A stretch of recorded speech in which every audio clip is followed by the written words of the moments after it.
I've seen Andor Season 2 coming to Disney Plus next week, and today I'll be sharing my spoiler-free reaction to the series. Again, this is just a reaction, not my review. I can't do that just yet. My full spoiler-free review of all 12 episodes will be out next week, and a full spoiler review when the series ends on May 13th, so subscribe so you don't miss that. But for now, here's my initial reaction to the first 6 episodes of Andor Season 2. For starters, we did get all 12 episodes. I've been watching them in 3-episode arcs like the actual release schedule, spacing them out a little bit, and this plays out exactly how you'd think. Originally, when the 3-episode arc thing happened in Season 1, I really enjoyed it. Like, I thought it was really cool, but I also like the way that they were releasing Season 1. This time around, they're basically releasing it like 4 mini movies. 12 episodes, every single week you're getting 3 hours of Andor. Now, I got these screeners about a month ago, and it's taken me almost a month. Granted, I couldn't watch for like 1 week. So let's say I got 2.5 weeks to watch all 12 episodes. At least the second bunch of the 3 episodes, which I'll talk more about the episodic arcs in just a second here. That second bit had so much density. Like, there is a lot going on in a lot of these episodes,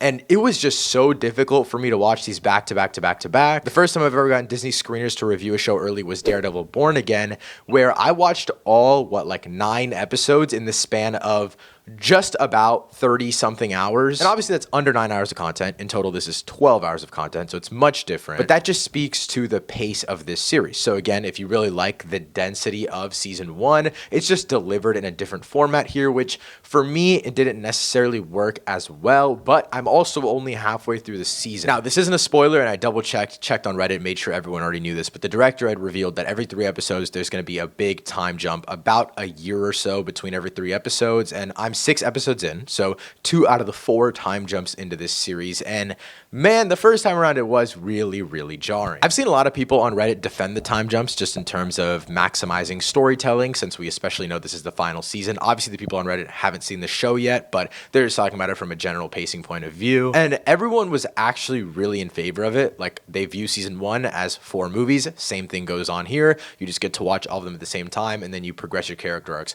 For me personally, I really only see the point of a big time jump when you're talking like maybe the final 3 episodes. But honestly, just between episodes 1 and 2, I feel like the complete tone of the series shifted, and I just feel like we missed so much. And I think it's because the second half, which again I'll talk about in a second here, they definitely prioritize the secondary characters a lot more rather than the first half where we really are following Cassian a lot more. Starting with the debut episodes, the first 3 episodes I think are absolutely phenomenal. Like, I'm talking on the levels of like the back half of Andor Season 1, which obviously, as you can tell, that's my favorite part of Season 1. It is amazing stuff. Like, we're following Cassian right away. We're getting phenomenal, like, big idea, but obviously smaller scale because it is a Disney Plus series. Like, you are getting like that general spectacle action you want from big budget Star Wars. By saying big budget Star Wars, I know obviously Andor's budget is huge. I'm just saying like action set pieces that you might catch in a Star Wars theatrical movie. I really also like that we followed a lot of Bix's PTSD, especially from the first season. That's a really big point. And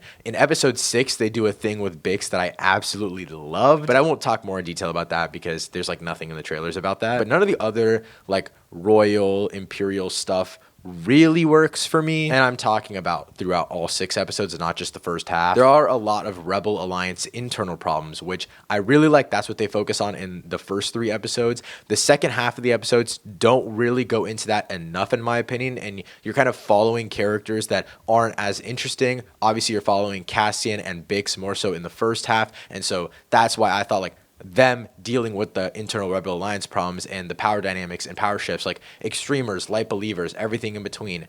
I think Cassian getting thrown into that mix is really interesting. But getting into the second group of episodes, 4, 5, and 6, they lost me a little bit. I see potential for where this story could go down the road and how characters we're meeting will also meet other characters, and that's going to be fun and all. And it's also much more dialogue driven, which I also really liked. But you're not really following as much of Cassian and Bix, which was such a main point of the first 3 episodes that I kind of felt like we were teetering into something else. I'm obviously assuming they're going to bring it back together in 7, 8, 9, and then have a big conclusion in 10, 11, 12. Now, it's not a comparison game, but I have to make them just because this is a season 2 and it is the final season. Even season 1 strayed away from Cassian, but it was interesting, and I think it's just because we were fresh to this prelude world of Rogue One. You know, we were interested in Cassian, his background, and all those side characters. But here, they just feel like general Rebel Alliance people. So far, my biggest issue is just the fact that a lot of the side characters have no weight, and they have really big peaking emotional moments, namely in episode 6, which I feel like, you know, you're midway through the season. You really should be setting up important stakes, like bringing your characters together and having them executed together. I guess I was just a little disappointed noting that I was halfway through the series, like 6 hours of content in, and I feel like the time jump just didn't really aid anything. It honestly made me feel a little bit more distant from the point that Cassian and Bix were in the second arc. And I'm a little nervous to turn on episode 7, which I'm literally going to press play the second I stop recording this. I'm a little bit nervous because it's another time jump. And how much more distant will I get from these characters then? Where will they be? I'm excited. I'm interested to see it, but I'm a little bit worried for like the overall arc. I feel like it's going to be a little more lackluster than season 1. And the final thing I'll say is this all comes with the biggest asterisk of all time, because my favorite side character in season 1, and I feel like most of Andor fans' favorite side character, is Kino in season 1, played by Andy Serkis. Phenomenal character, phenomenal writing. He was not introduced till episode 8. So I will 100% cut this season some slack, because once Kino was introduced in season 1, that to me personally elevated so much of Cassian's arc before episode 8. So I'm saying all this, and I might completely go back on it on next week's spoiler-free review. So subscribe so you don't miss that. But that wraps up my quick initial social media reaction for Andor season 2. Again, this is just the first 6 episodes. Full review, spoiler-free, coming next Monday when the series premieres. And then look out for my spoiler review when the series ends on May 13th. Let me know your hype level for Andor in the comments down below. Thanks so much for watching. I'll see you next time. Peace.